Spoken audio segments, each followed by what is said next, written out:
Welcome to Meet the Author with Dawn Sardis. Today's guest is the author of the book Wicked Women of Ohio. I had done one book for the History Press, and it was Wicked Women of Northeast Ohio. And I had collected some women through the years because I thought, I might want to do another book like that at some time. Well, I was noodling around on the internet one day, and I ran across this picture. And I thought, I didn't know who it was. And I thought, wow, I like her hat, and I like the look on her face. She's kind of got a haughty look, like, she's got some confidence. So, but I didn't know who she was. So anyhow, I saved her picture because I thought, well, someday I'll be able to figure out who she is. When I decided to do this book, there's a website that I use. It's called Murderpedia, and you can go on there and you can go to the United States. You go to what state you're interested in, and you can go to either male or female. So of course I go to female, and I ran across a case in Vinton County of a female sheriff who had solved a couple of big cases. And there was a picture, but I couldn't see the picture. I had to go to Pinterest to find the picture. Lo and behold, it was this woman. So her name was Maud Collins, and she lived in Vinton County. She was the wife of the sheriff, Fletcher Collins. She had 5 children, and she was the jail matron. As back in that day, and this was, so we're talking 1925 is when this happened. Back in those days, when something happened to the sheriff, well, first of all, let me tell you that the sheriff's wife was generally the jail matron, which meant that she fed the prisoners. She probably kept the books if there were any books kept at all. She probably cleaned the jail. And that was, besides taking care of her family, that was her job. Now in Vinton County, the commissioners, the county itself, gave the sheriff's family, a house to live in. And the jail was connected to the house. It was all one building. And I'll show you a picture of that in a minute. So Maud, like I say, she was the wife of the sheriff, and probably had a pretty good life. But then one night, her husband Fletcher went out to serve a warrant, and he was shot and killed. Wow. So she is left with 5 children, and the commissioners and the medical examiner came to her and said, we want you to take over his position as sheriff. We want you to be sheriff. Well, she was a young woman, and she had no other way to feed and put a roof over her kids' heads. So generally the coroner or the medical examiner in the state of Ohio, I don't know about other states, but in the state of Ohio, they are the top lawman. They are they're even above the sheriff. So if something would happen to the sheriff, they would become sheriff. But for some reason, this man didn't want to be sheriff, so he asked her to become sheriff. So she said yes, and she was, as I said, she had some experience because she had been the jail matron. She certainly knew who all the bad characters were in town. She had a good chief deputy. His name was Ray Cox. One other thing that she had going for was she was a direct descendant of one of the Hatfields and McCoys. She was, they call him Old Randall McCoy's granddaughter. So, and it was said that, and I was correct. She had a good deal of confidence, which I thought, showed in her picture. And she was, by nature, she was, she was smart. She was intuitive. She was clever. She was suspicious. And she had good tracking skills and all the things that it probably came down from the McCoys. Okay. So anyhow, she put the badge on and she picked up her husband's gun and became the sheriff with Ray Cox as her chief deputy. So her biggest case came in 1926, and that was a double murder. This man's name was Arthur Stout, and his father was Bill Stout, and he was a well-to-do man. He owned a lot of property. He had a huge farm out on out in the woods. Actually, it's now woods. Axtell Ridge is what they called it. And something happened to this guy's wife, Arthur's wife, and I don't know what happened to her, but I couldn't trace down whether she died or whether she divorced him. But he had a couple of boys, and he was trying to raise them by himself. And apparently he met a young lady whose name was Inez Palmer. I met her in West Virginia, and he asked her to come and live with him as his housekeeper. Well, Arthur's Arthur's mother had died, and Arthur's dad, Bill, remarried. He remarried a woman named Sarah Stout. Now, Sarah was the daughter of a minister. She was a good, God-loving woman. She went to church every Sunday, and she did not like the idea that Arthur and Inez were living together without the benefit of marriage. So she tried to get Arthur arrested. And that, of course, made Arthur mad, and it made Inez a little bit ticked off. So anyhow, Maud one day gets a call out of the blue that Sarah Stout has been murdered out on Axtell Ridge in her house. And so she and Ray Cox go out there. And this place was, it was way, way far out. And she goes out there, and they find poor Sarah's body is in the kitchen. She's laying in the kitchen, and she is, her clothing is partially burned off. She had been hit in the head, and it looked like she had been strangled.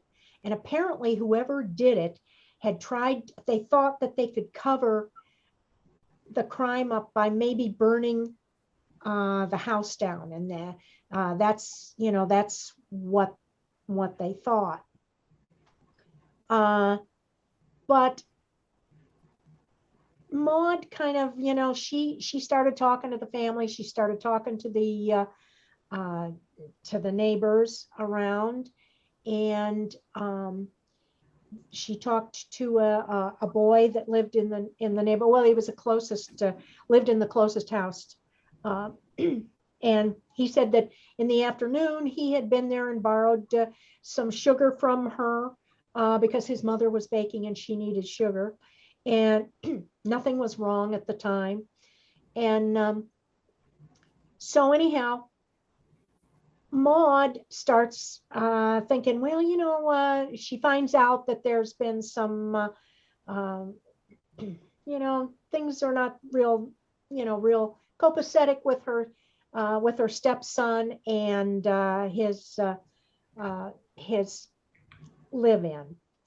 And so she, yeah, one thing leads to another, and she calls in the dogs. And they are the hounds that she gets from Southern Ohio. And they follow the path from the door all the way back to where Artie lived in his cabin with Inez. So she arrests him and puts him in jail.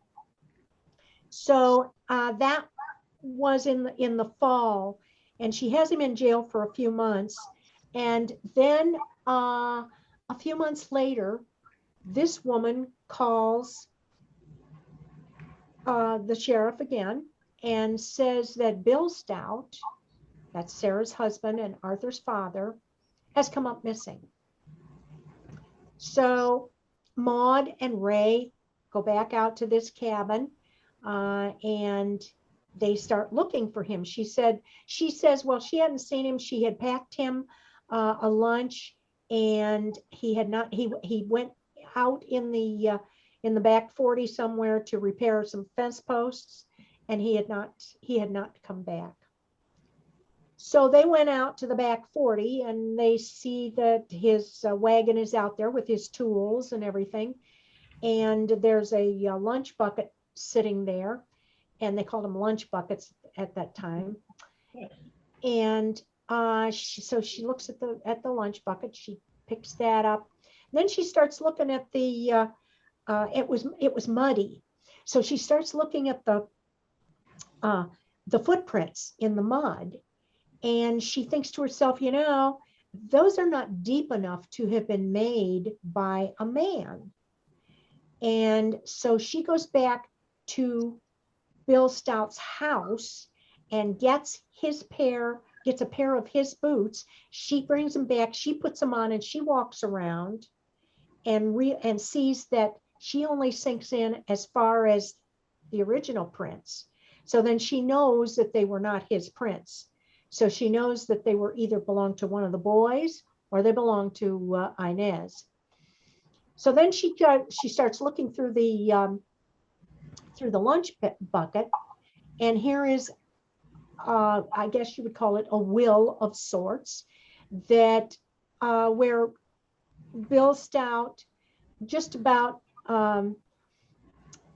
says that he's the one that killed his wife, and he wants to leave all of the property and all of the money and everything to Arthur Stout. Well, Maud's not buying it, because Bill Stout has two other sons, and they have families.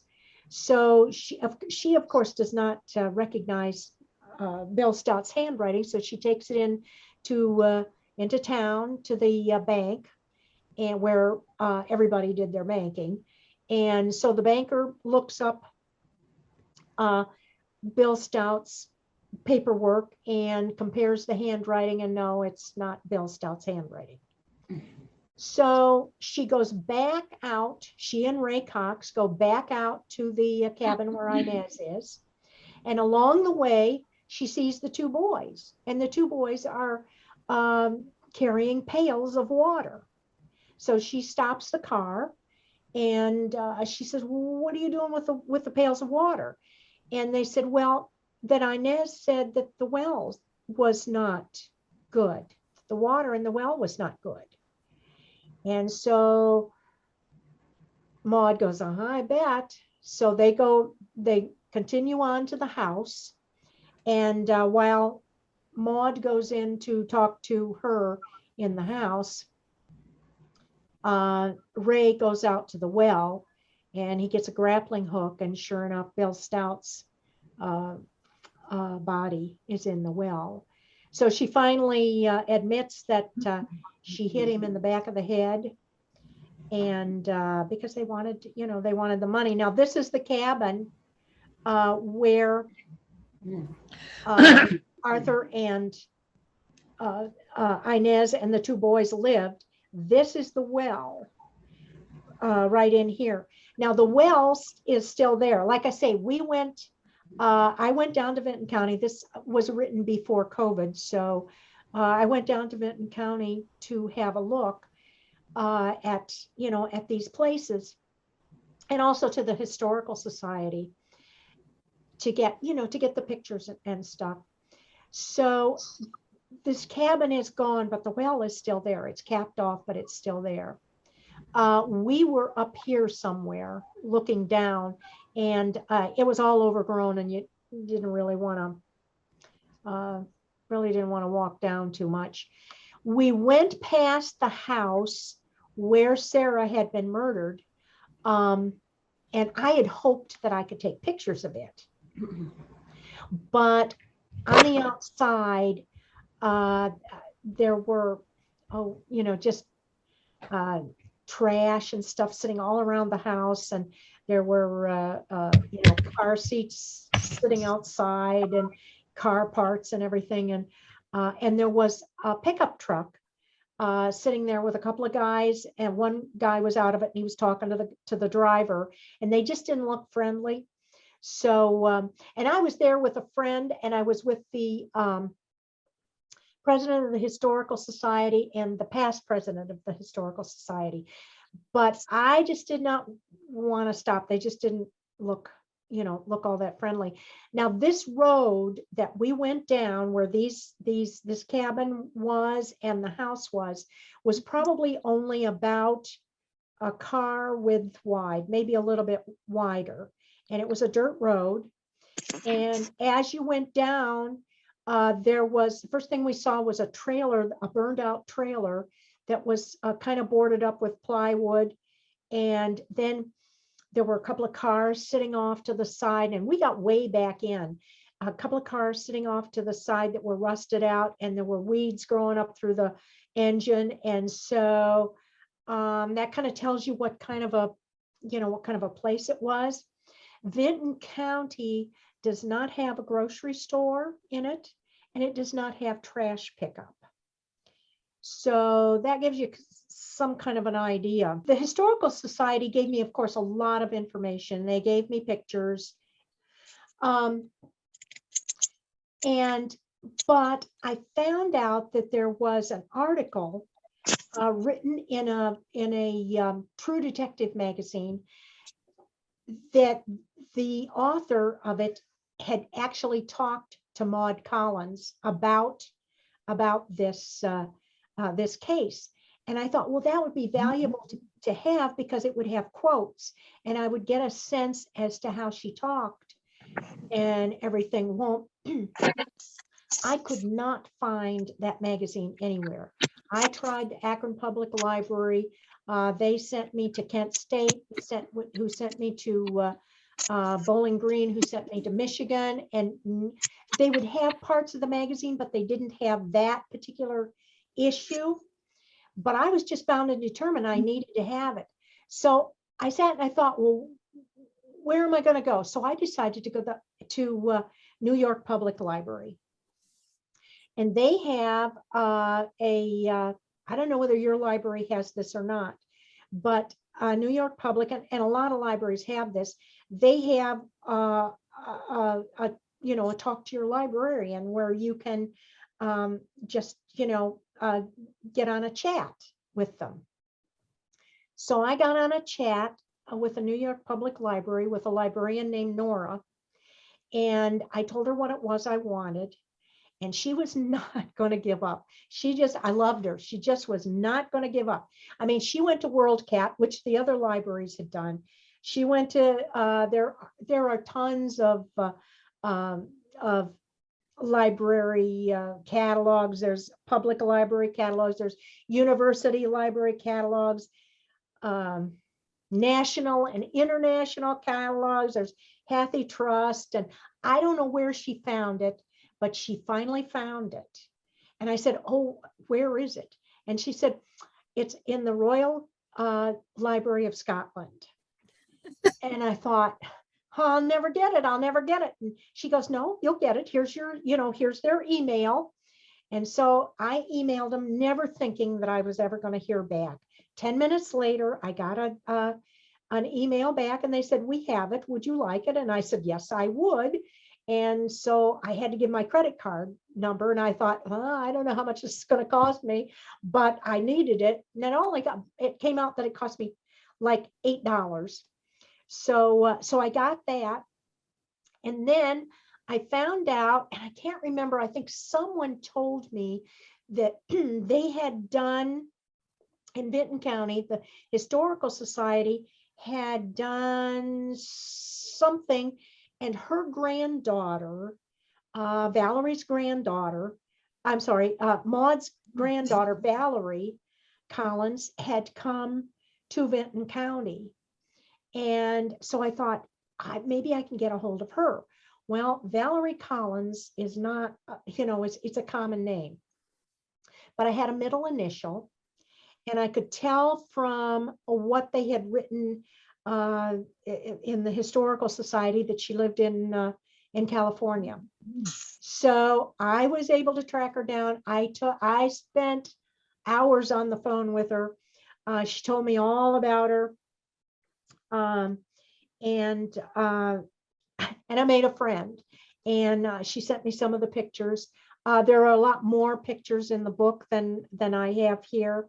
I wish I had put a picture in of the house and the jail, but I just didn't. I guess I didn't think of it. So anyhow, that's the story of the first female sheriff in Ohio. And she is kind of the person that started this book. She died in 1978. And she's buried in Vinton County beside her husband. And I think some of her children may still be living. I don't remember now, but anyhow. So my second favorite chapter in this book is about a couple of madams. And this kind of takes place from the 1930s up through the 60s and 70s. And this lady's name was Rosie Pascoe. And she lived in Cleveland for a while. She and her husband James lived in Cleveland for a while. And then they moved up to Port Clinton and around the Sandusky area. Now, how I came across her was, I have a friend that we do there's a big art festival up on Marblehead around Port Clinton every October. And so we take our books up there and we sell our books. And several people would come by and they'd look at my book of Wicked Women of Northeast Ohio, and they'd say, "Oh, is Rosie in there?"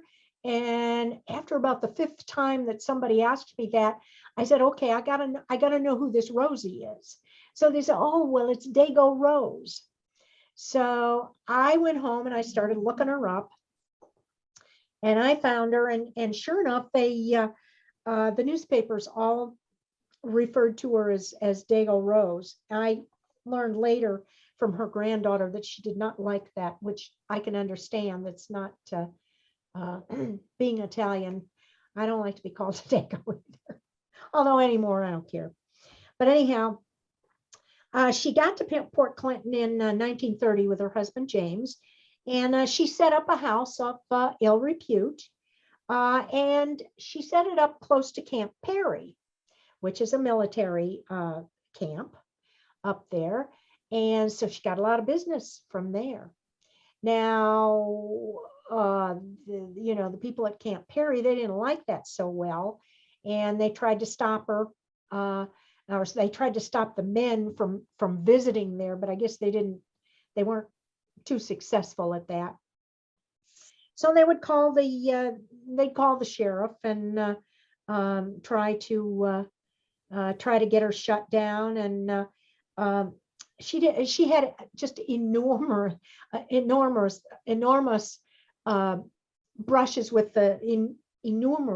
brushes with the law, and they'd raid her houses and everything. the police always, the sheriff always arrested the women. They never arrested the men. They always arrested the women. So, and then they would make her promise that she wouldn't do it anymore, that she would, she'd go legit. She wouldn't have, bordellos anymore. And she'd say, sure, okay, and then she'd move to 2 houses down the block, and she'd open up again.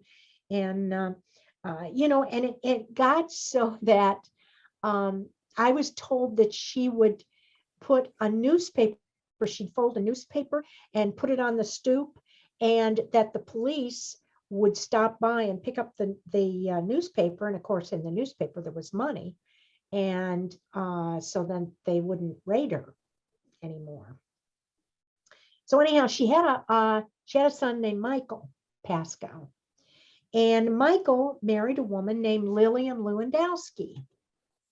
That's Rosie again. And I don't know what year that car is. It's 1947. But I love this picture. So there's Lillian Lewandowski. So, and she's something. So she married Rosie's son, Michael Pascal, and she was called Ginger because her hair, and this picture doesn't show it that much, but apparently her hair was kind of had a reddish cast to it, and so they called her Ginger. So Ginger and Michael ran a similar business of a bordello, but then Michael tragically died. He had heart problems, and he died fairly young. And so Lillian took up with a man named Michael Tailford, and Michael died in 55, I think.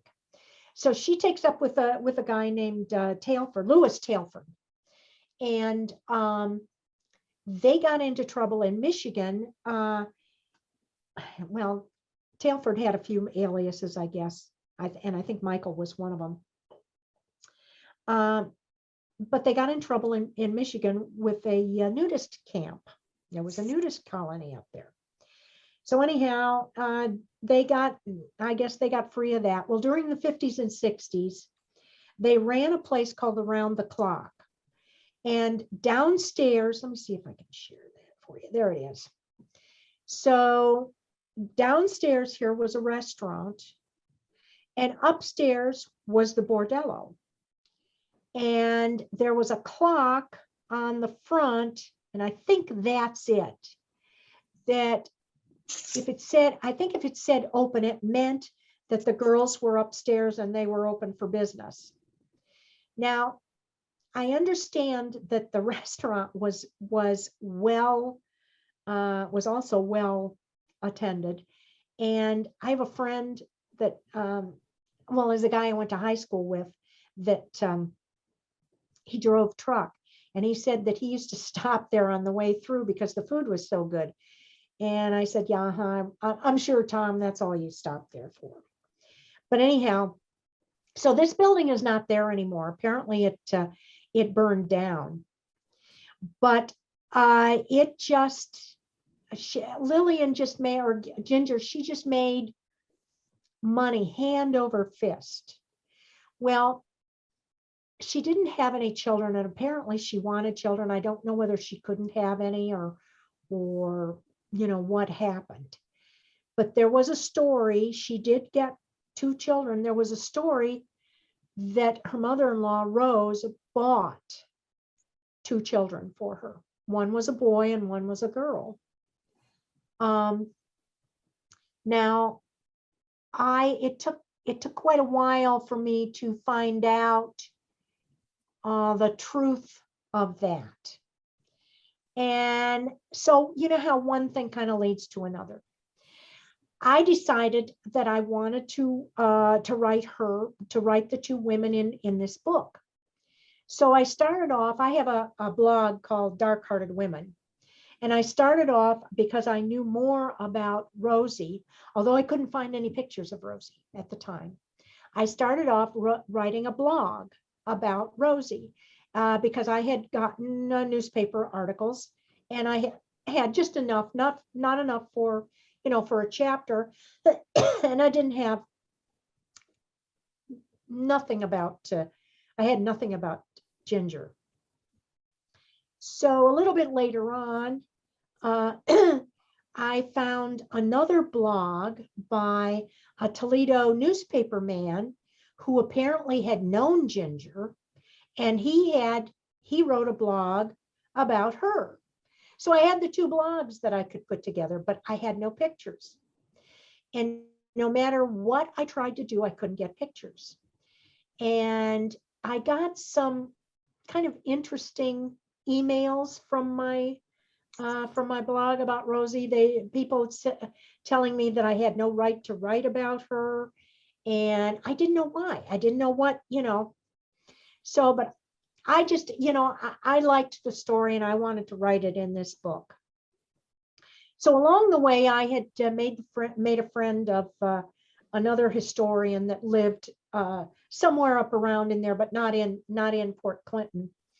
And he emailed me one day, and he said, "Have you been back on this newspaper man's blog?"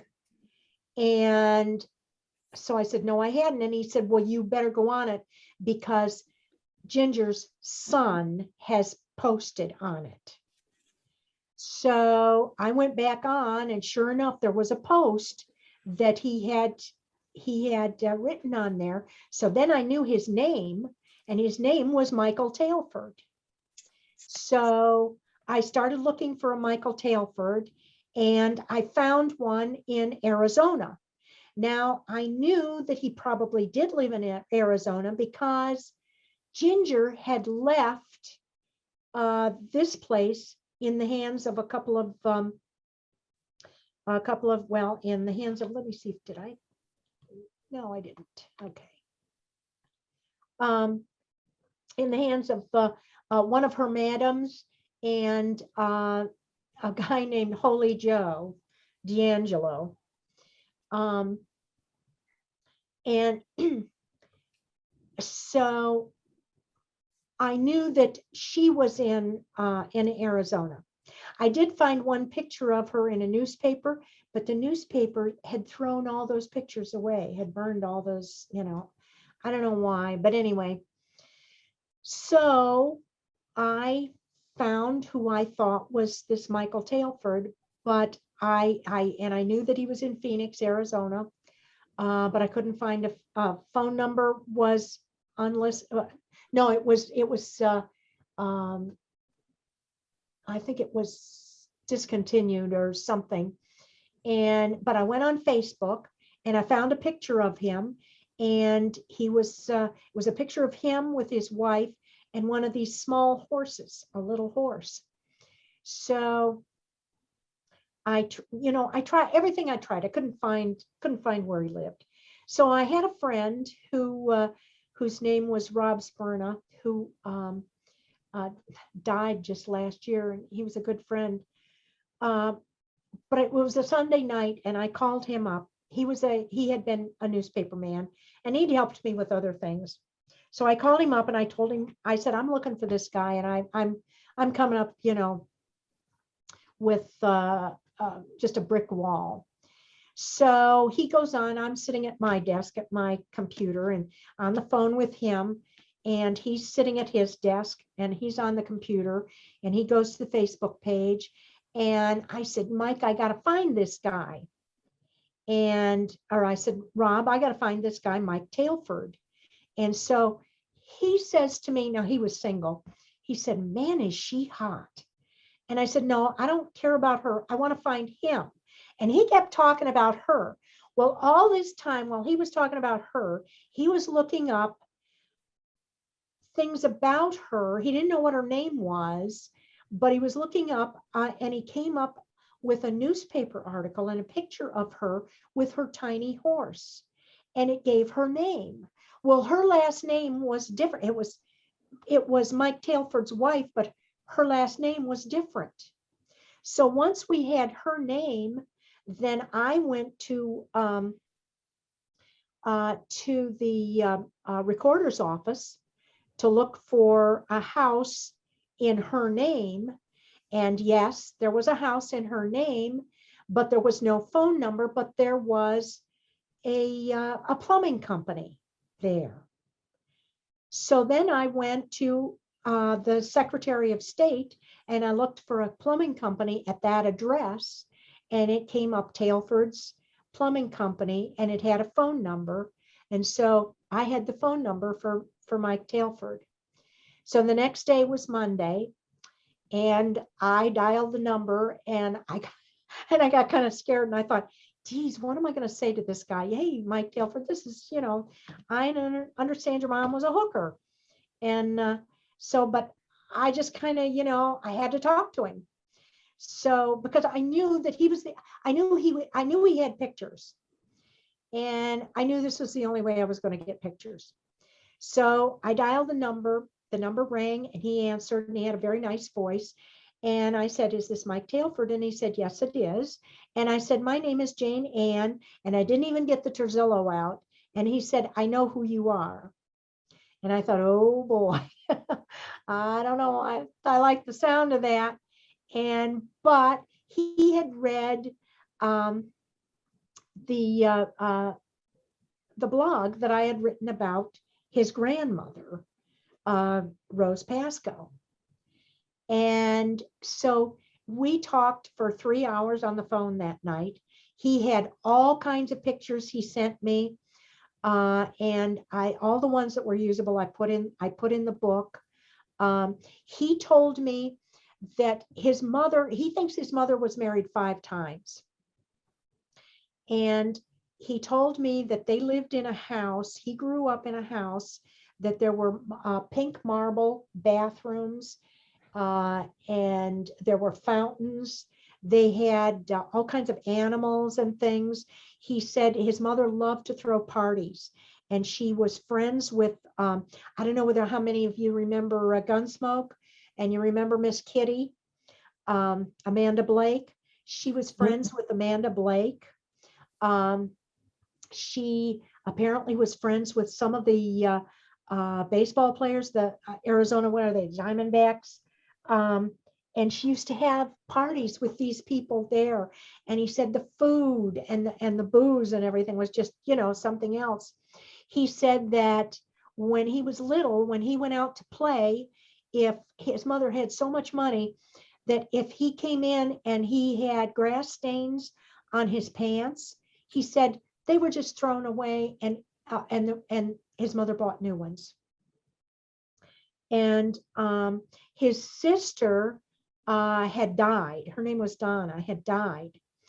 And he said that the story always was that, Rose had bought the 2 children for her. He claimed to not know for certain who his mother was. One of the stories was that it was the madam that took over for her when she left this place. And he kind of thought that that's who it was. Later on, after the book came out, I got an instant message from a man that said that his mother was the cook there, and she had 8 children, and that Mike and Donna, his sister, that she was their mother. Whether it's true or not, I don't know. And I don't know whether Mike Tailford knew for certain who his mother was. But that's kind of the story. The reason that his mother left and went to Arizona was because the law was after her because the kids weren't really hers. But the IRS was after her.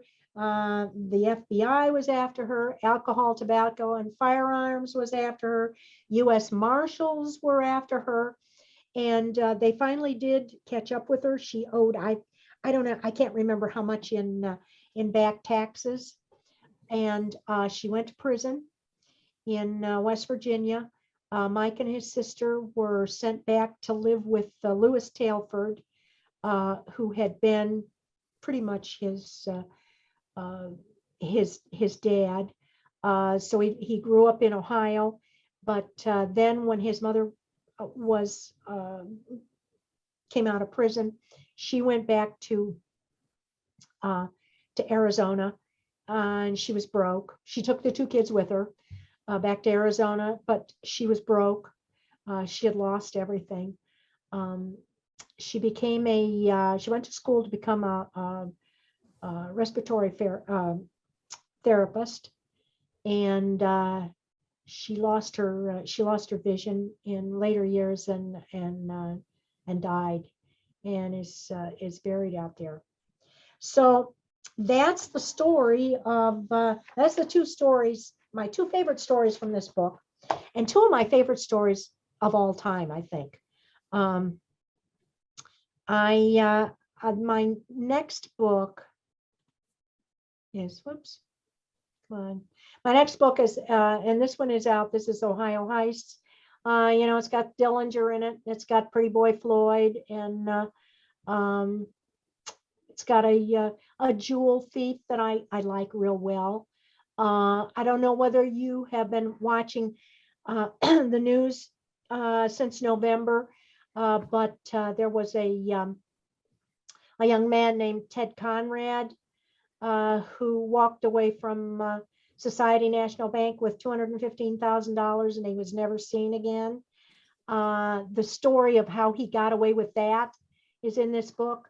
How he, I just turned in a book after this called Wicked Cleveland, and how he was caught is in that book. But this, and I love Dillinger. I'm sorry, I just love Dillinger, and I like Pretty Boy Floyd pretty well too. So, so I'm open for questions. And whatever happened to Inez? Oh, she went to prison. She went to Oh, prison. she died there? No, she got out. She got out, and she, I don't. She just kind of faded away, I guess. But she got out. Oh, He died in prison. okay. So Yeah. was it a conspiracy? Were they in it together to kill? Oh yeah, but yeah, pretty sure. Yeah, Yeah. pretty sure. Yeah, yeah. So. Okay. It's, that was pretty. I thought the minute I looked at her, it's like it's really funny because when I see the picture of Maud, I immediately she looks a lot like I did when I was young. Yeah, that's what you said the other day. Yeah. Yeah, it's like it's so odd because it's like I could put if I had any pictures of myself when I was like about 18, 19, you would see the resemblance. But I Yeah. was like, if I took my glasses off and everything, it was so weird. Like, wow, that looks like me. Yeah. I don't know. I don't have a date on that picture. Mhm. So I have a friend that is one of the teachers at the Kent State Fashion Museum, and I asked her about the hat, and she said she called that hat an Annie Oakley style hat. Oh, okay. Is what she called it. Wow. And so, but so you can kind of see, I get the idea for these, for these books and these stories in all kinds of different ways. This book, it was her picture, and Wow. and that one chapter was just because so many people had asked me about, Rose, do you have a a chapter on Rosie, and so I had to look her up and find. Mhm. And a lot of times when I do presentations, if I'm ever able to go out and do them in person again, um, I will get article. People will come up to me and they'll say, did you ever hear about such and such? And I always, and I listen and I write it down and everything that they tell me. And I go home and I look it up and I look to see if there's enough to write about and whether it's interesting. And I've gotten a lot of my ideas that way. It's really funny because it's like, when my husband had an uncle named Uncle Billy, and his mother's brother, and he was in the Navy, and I guess his ship was hit by a kamikaze, and he survived though. Ah, And but when he came back, he was what they called then shell shock. Now we know that's PTSD. yeah. And the funny thing is, he came back home. He returned to his house on the west side of Buffalo with his wife and his two children, both girls. And one night he told his wife, "It's like, we need milk for breakfast. I'm going to run up to the corner store and buy some milk." And he never came back. He vanished. Oh, And he actually, the funny thing is that we ended up here. He moved to Cleveland. And he took on the identity of somebody he knew in the Navy who died on that ship. And he married again bigamously, and he lived the rest of his life here and started a whole second family. And his first wife had him declared dead, and she never knew.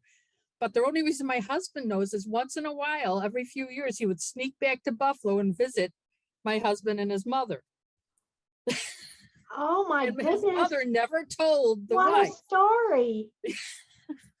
Oh my goodness. And it's so funny because when we were moving to Cleveland, and I said, "Hey, I'm going to interview for this job in Cleveland," and my husband was so excited because to him, Cleveland, Ohio was sort of like someplace you run away to, like Paris. Uh-huh. So he was thrilled to come to Cleveland just because of Uncle Billy.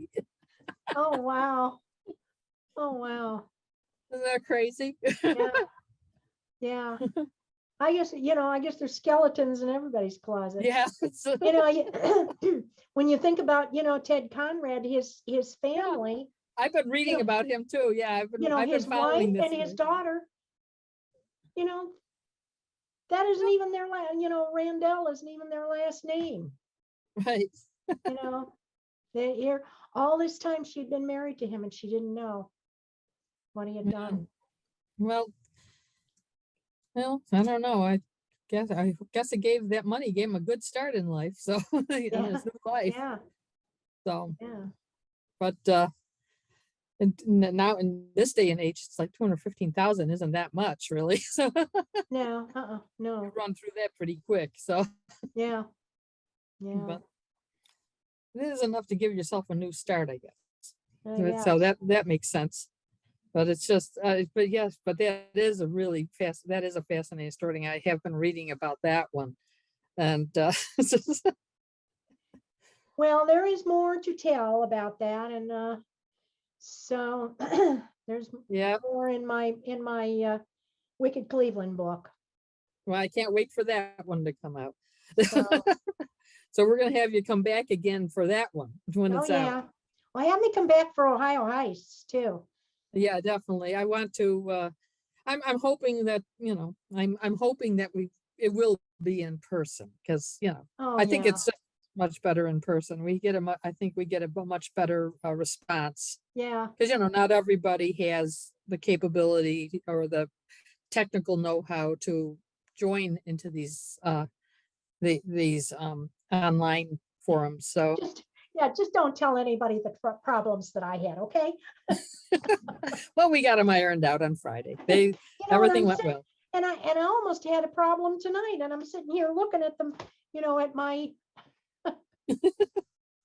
But I had forgotten to put the pictures open on the on my desktop. That's what happened. Yeah, I figured it was something like that. So it's always something silly, one little step.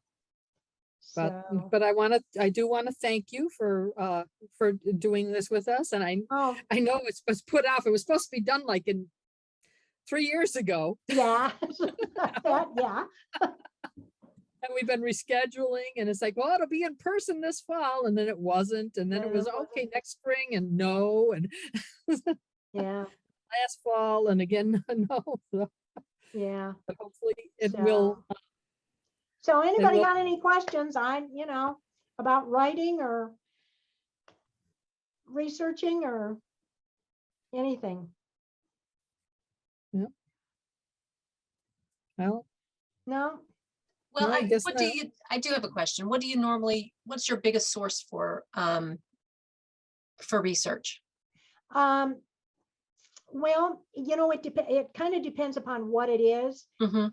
But one of the things that I depend upon the most are I have subscriptions to two historical newspapers. Mm. One is Genealogy Bank and the other one is newspapers.com. There are other ways. They're expensive. Well, they're over $100 a year, but that's for the whole year. And I use them a good deal. There are other ways of getting newspapers. The library has newspaper archive, which you can get just with your library card. There's another thing that I just found. It's called, no, maybe I didn't write it down here.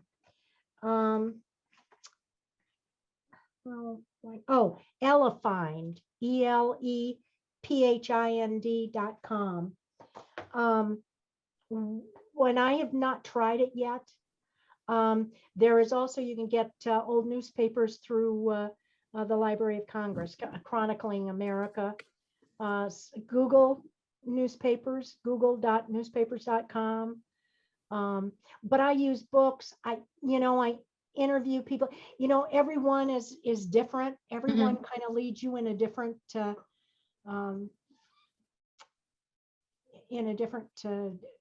way. Direction. Yeah, it's I probably use like going down the rabbit Ancestry.com. hole. What? I said it's probably like going down the rabbit hole. Yeah. Oh, sometimes it is.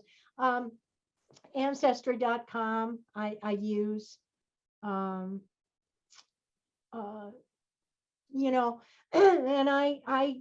I make calls to libraries, in different states and things like that. I called libraries in Arizona, newspapers in Arizona, state libraries,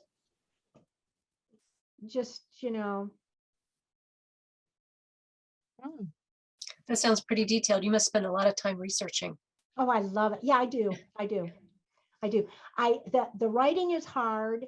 I don't enjoy writing, but I love the research. Cool. Thank you. Thank you for asking.